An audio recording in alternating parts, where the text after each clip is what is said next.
Good morning po sa inyong lahat. I know kayo na pa kayo magkakasama, pero pwede ba pakibati ulit ng nakangiti ng good morning yung mga katabi natin? Good morning. At para mas mapangiti nyo pa yung katabi ninyo, sabihin niyo sa katabi ninyo, sabihin niyo po ito sa kanya ha, sabihin niyo sa kanya ng nakangiti, hindi ka tumatanda. Hindi ka tumatanda. Well, pagkatapos nyo sabihin yan, sabay-sabay nating sabihin, Lord, patawad. Lord, patawad sa isang maagang pagsisinungaling. Well, kidding aside, you know, when I was still in Quiapo, before my present assignment, isang umaga pababa ako, umagang-umaga. Of course, every day we would like to try to have a beautiful morning, a good morning to start a new day. So umagang-umaga magmimisa ako. Sinalubong ako ng MBG. Sabi niya, Father, tinignan niya talaga ako. Father, tumataba ka. Siguro, kung ako'y nasusubaybayan ninyo, baka sabihin niyo, totoo naman po, Father. Sabi niya, tumataba ka. Maiinisan na ako eh. Buti na lang dinugtungan niya. Pero hindi ka tumatanda. Sabi ko, good morning. Sabi ko sa kanya, tumataba pero hindi tumatanda. Alam nyo, pag sinabihan kayo ng hindi ka tumatanda, huwag ka masyadong kiligin. Huwag ka masyadong natutuwa pag sinabing, alam mo, hindi ka tumatanda. Tandaan natin, biyaya ang pagtanda. Amen? Biyaya ang pagtanda. I always tell this, especially kapag ang aking mga kaharap ay medyo young generation. Huwag tayong magagalit, masungit, at masyadong mapanghusga sa mga matatanda na, matanda na kasi kaya ganyan. Biyaya ang pagtanda. Pasalamat sila, umabot sila sa pagtanda. Ikaw kaya, baka ni 40 hindi ka na umabot. With your lifestyle, with your values, with your priorities, biyaya ang pagtanda. Pero, ito'y magiging biyaya kung mabuti, malusog, at masaya kang tumatanda.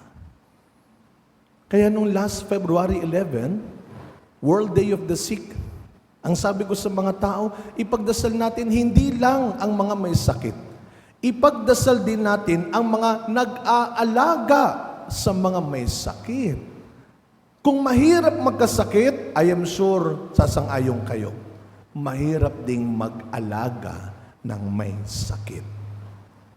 Mahirap ding mag-alaga ng matanda.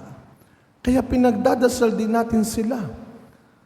Kaya tinatawag kang matanda dahil ikaw ang dapat nagtuturo ng tamang daan sa katotohanan, kabutihan, at kaligtasan. Kaya ang tawag ay matanda.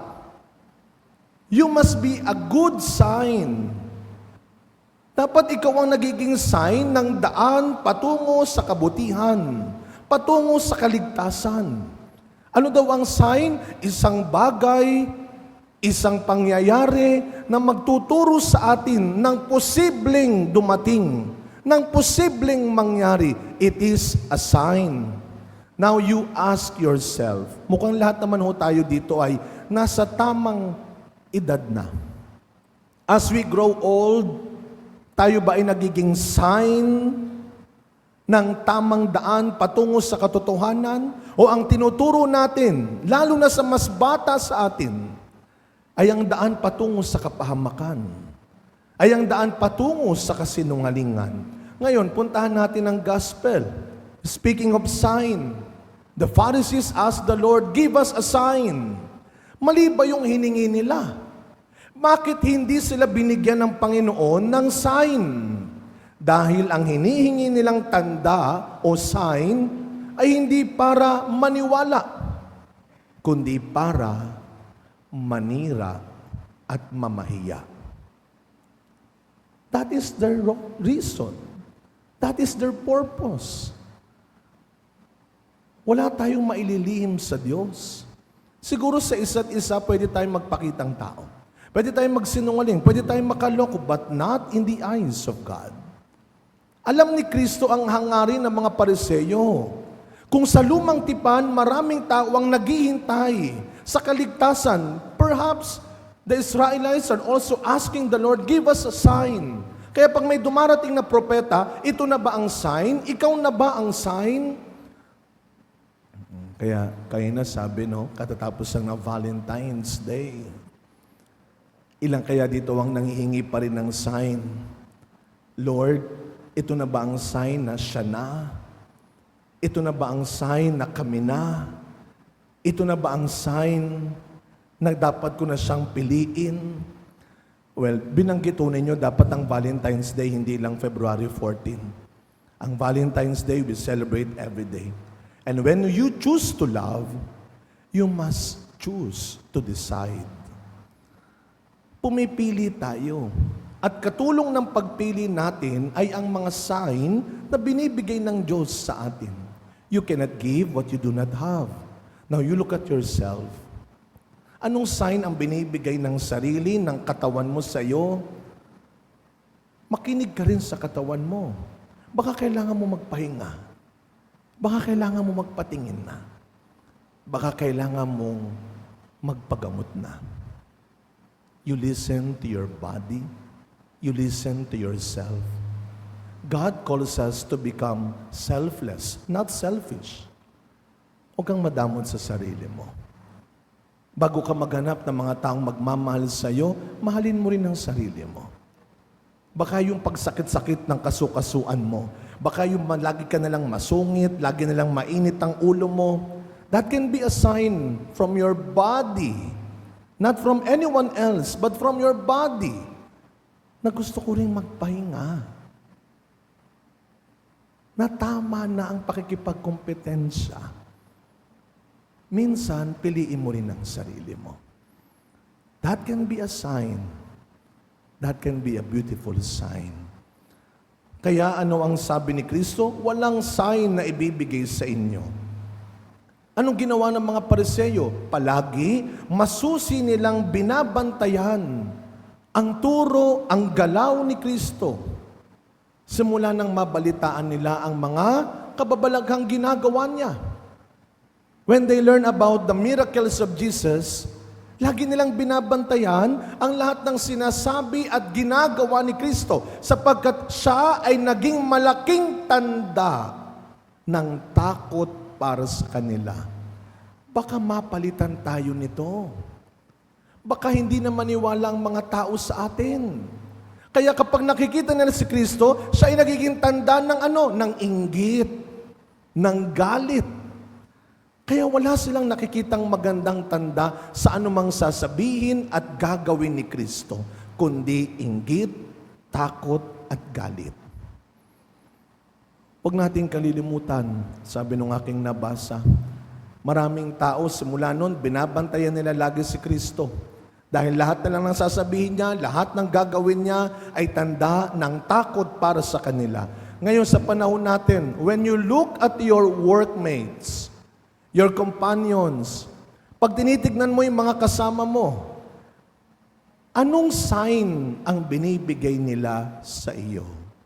Ikaw ba'y kinakabahan pag nakikita mo sila? Ikaw ba'y naiinis pag nakikita mo sila? Ikaw ba'y naiinggit pag nakikita mo sila? Kaya nga, sabi nung nabasa ko, huwag mo akong bantayan, hindi ako barbecue. Sabi naman nung isa, huwag mong bantayan ang ginagawa ko, hindi ito kasama sa job description mo. Bilang mga nilikhang kawangis ng Diyos, huwag nating kakalimutan, we are all made in the image and likeness of God. Meaning to say, our presence in this world must be a sign of God's love, hope, and faith. Na sana kapag nakikita tayo ng ibang tao, pag dumarating na yung ibang tao, ang nakikita nila ay ang tanda ng pag-asa, ng tuwa.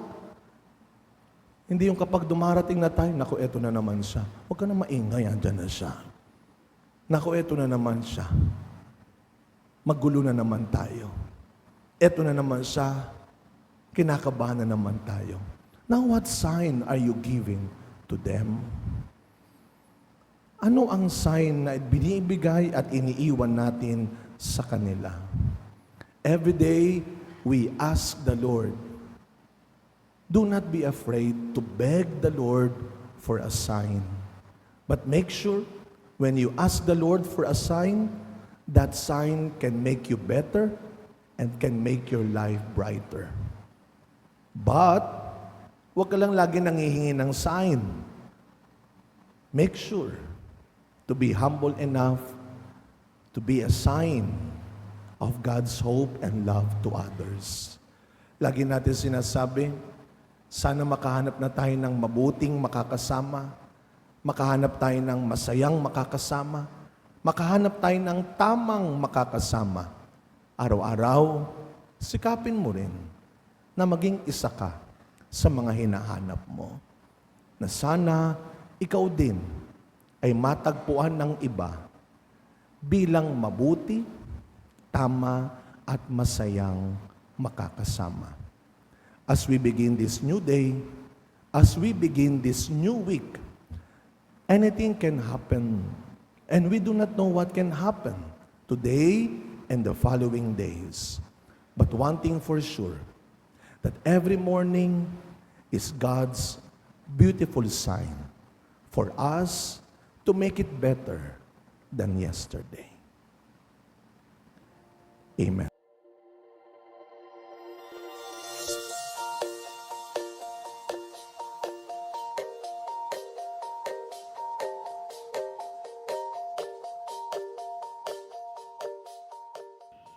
God is good all the time. Thank you for joining us today. View our past broadcasts on our Facebook page, St. Peter Community, and subscribe our YouTube channel. Like, share, and hit the bell.